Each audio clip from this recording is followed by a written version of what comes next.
Welcome back to the channel.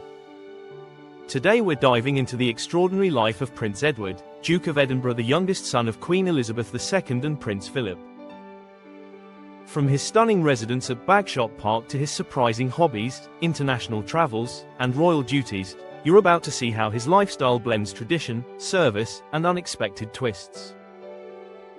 Stay tuned, because the way Prince Edward lives is truly fascinating.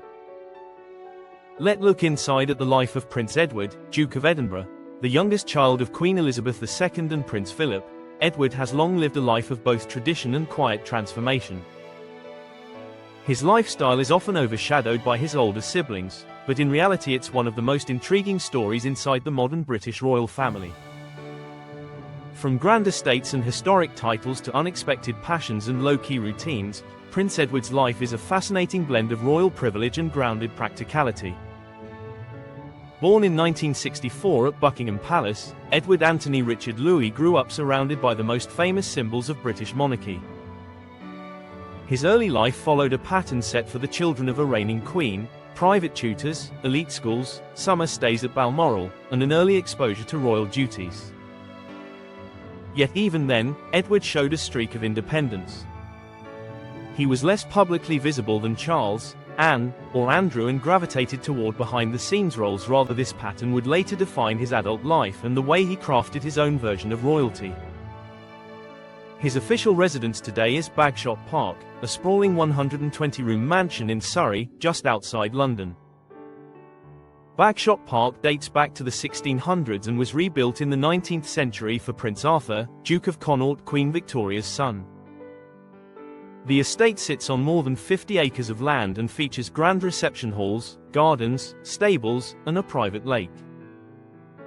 For many royal watchers, Bagshot Park is the ultimate example of low-key luxury. It's hidden from public view, yet large enough to host state banquets or royal family gatherings. The Duke and Duchess of Edinburgh live here with their two children, Lady Louise Windsor and James, Earl of Wessex. Inside, Bagshot Park combines stately heritage with modern family life. The drawing rooms are lined with portraits of royal ancestors, but the private quarters are said to be Prince Edward and his wife Sophie reportedly prefer a hands-on parenting style, with minimal staff and a focus on giving their children as normal an upbringing as possible. This is unusual for senior royals. Lady Louise and James attended local schools, walked their dogs in nearby parks, and appeared at equestrian events without heavy security presence. Prince Edward's work as a royal has evolved significantly over the decades. In his youth, he tried his hand at the Royal Marines but left training after a few months, a decision that at the time sparked tabloid criticism. Yet Edward soon forged his own path in the entertainment industry. He worked in theatre production, joined Andrew Lloyd Webber's Really Useful Theatre Company, and later launched Ardent Productions, a TV production company. This was unprecedented for a working royal and reflected his interest in storytelling and media. Although Ardent eventually shut down, the experience shaped Edward's understanding of public image and cultural influence. As Duke of Edinburgh, a title inherited after the death of Prince Philip in 2021 and conferred upon him by King Charles III in 2023, Edward has taken on a new level of responsibility. The title carries historical weight, having been held by his father for over 7 decades. It also links Edward to the Duke of Edinburgh's Award, an international youth program established by Prince Philip. Edward has been deeply involved with the award for years, visiting schools and youth centers across the world to present medals and promote leadership development. This hands-on approach makes him one of the most active royals in community outreach. The Duke of Edinburgh's award alone reveals the insane scale of Edward's travel schedule. He frequently visits Commonwealth countries and remote areas, often without fanfare. His itineraries include everything from formal receptions with heads of state to casual meetings with teenage participants of the award scheme. It's a lifestyle that blends intense public scrutiny with quiet dedication to service. Unlike the high-glamour royal tours of the past, Edward's trips are often workmanlike, focused on results rather than spectacle. Prince Edward's leisure interests also make his life unique.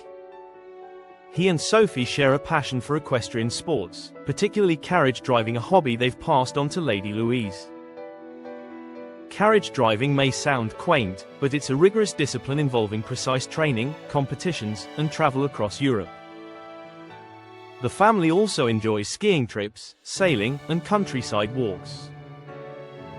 When at Bagshot Park, Edward reportedly spends time gardening, reading history, and practicing low-profile routines more akin to a country squire than a global celebrity. Yet despite this understated personal style, Edward remains surrounded by one of the most prestigious social networks in the world. He attends state banquets at Buckingham Palace, joins family gatherings at Sandringham and Balmoral, and participates in major national ceremonies like Trooping the Colour and the state opening of Parliament. These events require impeccable protocol, dress uniforms, and coordination with military and government officials, a reminder of the insane complexity of royal life, even for those who keep a low profile. Another fascinating aspect of Edward's life is his relationship with technology and media. Having once tried to run his own production company, he understands cameras and narrative in a way few royals do. This experience may explain why his public appearances are often well choreographed yet feel authentic. He's adept at speaking to young audiences, leveraging social media through the official royal channels, and representing the monarchy in ways that resonate with modern audiences. It's a subtle but powerful skill that makes his life look more seamless than it actually is behind the scenes. Finally, the financial dimension of Edward's life is notable. Private income sources. As a working royal, his official duties are funded through the sovereign grant, but his household also benefits from moving to more publicly funded palaces. Maintaining Bagshot Park alone costs a significant sum, yet the family has chosen to remain there rather than. This balance between public and private funds reflects Edward and Sophie's desire to carve out an independent space within the monarchy. Thanks so much for watching. If you enjoyed getting a closer look at Prince Edward's world, don't forget to hit the like button and subscribe for more deep dives into the lives of the world's most interesting figures. Your support helps us keep bringing you these stories, and we'd love to hear your thoughts in the comments below. See you in the next video.